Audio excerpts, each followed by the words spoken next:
Сәлеметсіңдер ме балалар? Сәлеметсіздер. Ал балалар, біз бірінші психология бойынша тақпағымыз айтайық. Кәдеге бастаймыз. Біз бақытты баламыз, ойнап күліп аламыз, жетісімді санамыз, ойнап күліп аламыз. Қане балалар, қазір біз рандом арқылы топқа бөлеміз. Ал бірінші топта Гүлбақар, Бану, Розалина, Рахымжан, Шахрух, Фарух. Бірінші топта. Дұрыс па? Екінші топта Жансұлтан, Жасмина, Ақзам, Ясмина, Артур, Райхан. Гүлбақар.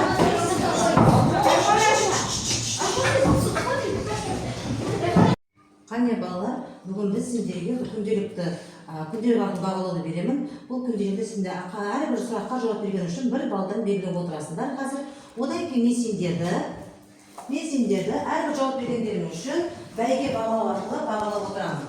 Ал қазір қолдан аппарат беремін. Осы бәйге күнделік бойынша өздеріңді бағалап отырасыңдар. Түсінікті ме?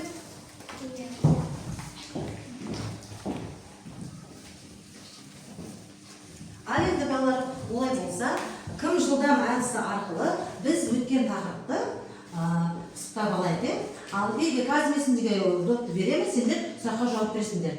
Розалина ставы. Құмырсқа. Шағала. Жылдам.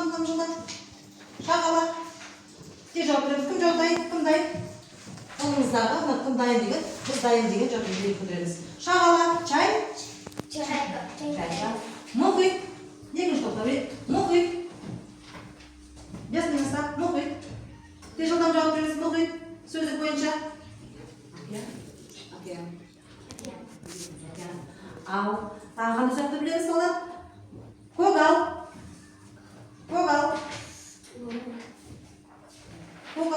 Жылдам. Дұрыс па балалар? Көгал. Газон өте жақсы. Құмырсқа. Жауап бермегенде құмырсқа. Мұрабей. Қоқыс. Тастама. Жылдам. Да. Өте жақсы. Ой, жай береміз балалар. Ал одан кейін келесі. Ал балалар, суретті біз не көріп тұрмыз? Қандай суретті көріп тұрмыз? Торғайды көріп тұрсың. Сен, Фарух, қандай суретті көріп тұрмыз? Шегірткені көріп тұрмыз. Розалина, сен не көріп тұрсың? Аққуды көріп тұрмыз. Тағы Ақзам? Ара көріп тұрмыз. Тағы Жасмина?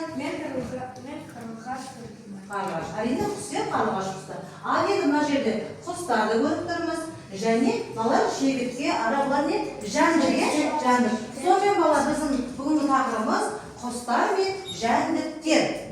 Жәндіктер. Сабақтың тақырыбы құстар мен жәндіктер. Сабақтың мақсаты құстардың пайдасы туралы мәліметті оқисыңдар. Заттың пайдасы туралы айтуды үйренеміз балалар. Енді балалар бірінші кітапқа қараймыз. Жаңа сөздермен танысамыз балалар.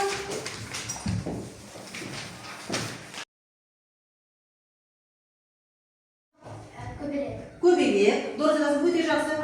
Ара. Өте жақсы балалар. Олай болса енді берілген құстар мен жәндіктерді ата. Олардың пайдасы мен зияны туралы не білесіңдер? Розалина, біледі? Оның пайдасы бар. Пайдасы бар екені отыра ғой. Ал енді қандай құсты көріп тұрмыз? Қандай құсты көріп тұрмыз? Шақұс? Торғай. Бұл торғай. Келесі қандай құсты көріп тұрмыз? Артур, қандай құсты көріп тұрмыз? Тоз. Үшінші қандай құс?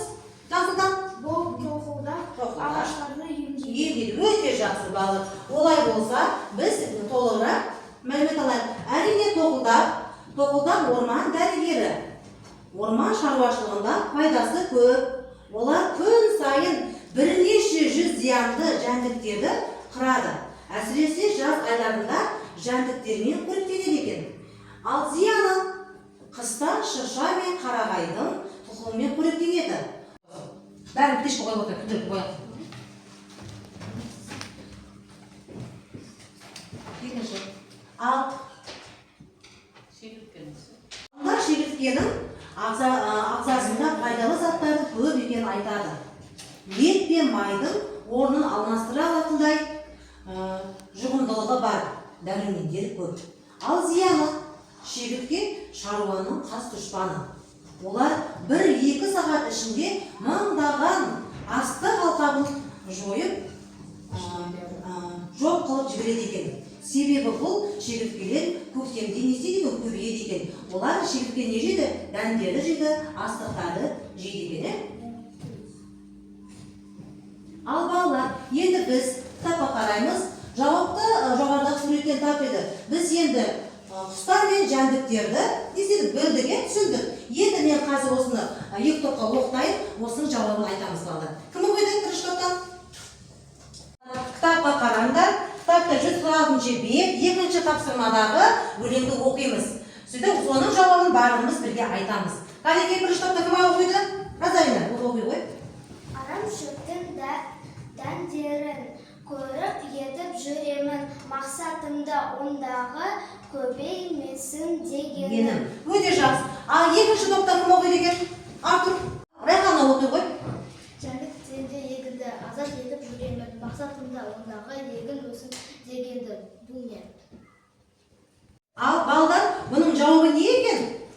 Бірге айтайықшы барлығымыз. Сонымен жауабы бозторғай. Өте жақсы балалар. Бөлтірейін кәнекей. Тәптермен жұмыс жасаймыз, топтық жұмыс. Жылдам жауап беруге болады.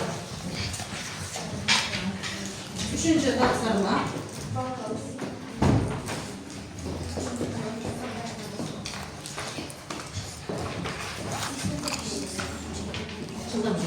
Ал балалар. Тыңдаймызды тыңдайық балалар. Кәнекей, тыңдайық. Қарашығай өте кішкентай да сүйіктімді құс. Сүйкімді құс. Ал Разарина, сен дайынсың жылдам. Күн жылғанда ұшып қайта келеді. Құстар ұшып келеді. Ал мына топта екі топта кім дайын екен? Ал. Ұясын ұлжармас. Ол Ұясын ауылына салады. Ясмина. Ол адамдарға жақсылық ойлайды. Өте жақсы балалар. Олай болса, қанекей балалар қазір жәндіктер мен құстар туралы рет-ретімен қойып шығайық. Ал кім шығармақтағы жылдан? Ал бірінші топтағы Разарина жәндікті, ағзам сен құстарды белгілеңіз. Екі топта екі оқшы. Жылдан. Ал Разарина, өте жақсы Разарина. Ал ағзам, өте жақсы.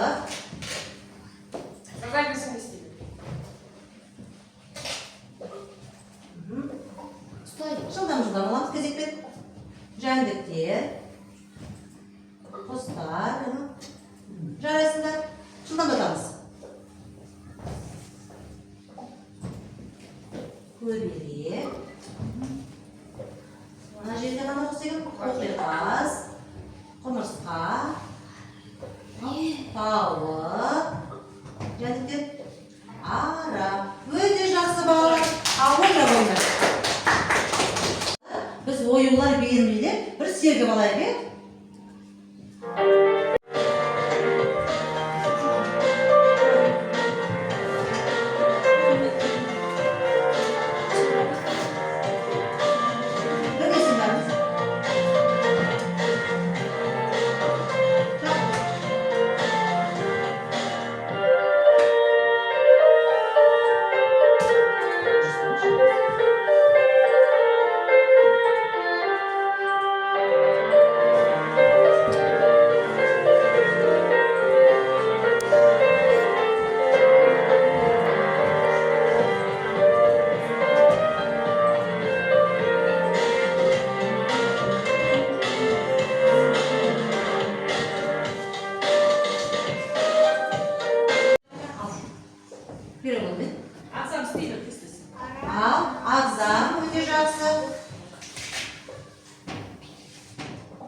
Артур өте жақсы.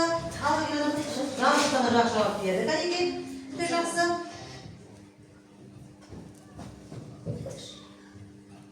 Қазір қайтесін беріңіз.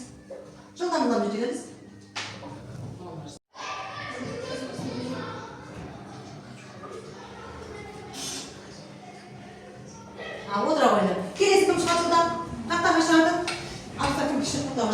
Gel. Yasmin buradan çıkar geliyor. Жылдан Мұстафа қай сөзді қалды жылдан? Қай кестендірем жылдан? Ясмина. Қайсы? Ал, көмекке шерез ақын қайда қоямыз оны? Бұнда қоямыз. Ал. Ясмина. Ара, Күнжан, мен бағалап отырайын бала сіздерді. Күнжан, қыз.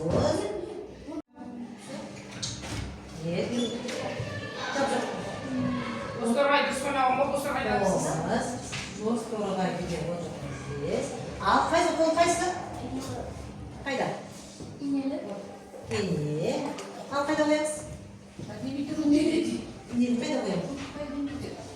Ал.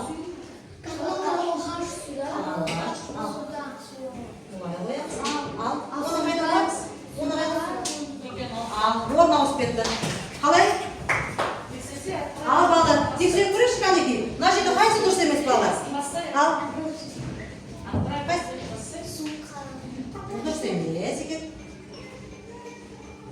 Ал, осыны дұрыс емес екен, е? Ал.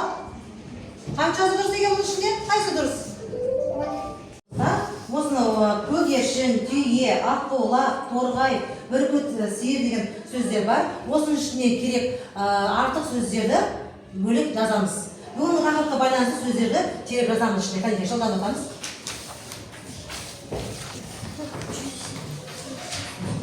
Жылдан отамыз балдар. Өздерді бағалы болып қалған. Мына жерде қандай сөз артық? Қандай сөз нешін? Қандай сөз артық?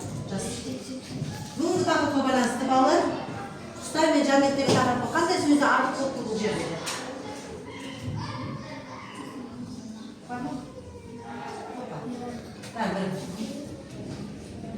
Бұның ішінде қандай артық сөздер бар екен? Көгершін, аққу, торғай, бүркіт. Бүгінгі тақырыпқа байланысты құстар, е? Ал келесі? Қарлығаш, көкерас, тырна, үкі. Өте жақсы. Рай, қажыдан кел, мына тоқтан кел келеді екен. Ал оқы қой, оқы. Қандай сөз артық бар? Қандай сөз артық? Қау, торғай, бүркіт, көкерас, үкі. Өте жақсы. Ал келесі тоқта кім жауап бер жылдам? Ясмин, орта жауап беріңіз, кәнеки. Иә. Қандай сөз артық? Көгершін, аққу, бүркіт, қарлығаш, көктас, қарғыбау. Өте жақсы. Балда әрбір сұраққа жауап берген үшін күнделікке бағалап отырамыз, балдай отырамыз, кәнеки. Мәтінді оқып жүремін. Ал енді балалар. Ал балалар, біз бүгінгі тақырып бойынша жәндіктер мен нені өтті құстарды өтті де, енді қандай құстарды білесіңдер? Қандай құсты естерінде қалды? Жылдам. Қарлығаш, бозторғай, тағы қандай қайған? Қоқиқаз. Қандай құстарды білеміз бүгінгі тақырып бойынша? Қандай? Аққу дейді. Тағы қандай құстар? Қарға. Тағы қандай құстар бар екен? Тоқылдар, е? Тоқылдар. Ол тоқылдар не істейді екен? Ағаштарды емдейді. Ол қайда болады екен балалар? Қайда өседі? Орманда. Тақырып бойынша біз түсінген бойынша, бағдаршам бойынша қызылды басамыз. Кімде сұрақ болса сарыны, кім түсінбесе қызылды басады. Кәмпе, Розалина, кел. Шеттен кезетін келеміз. Рафин, жай кел жылдам. Отыра ғой. Екі тоқтан жылдам. Өте түсінеміз, а? Жылдам. Өте жақсы. Келе ғой.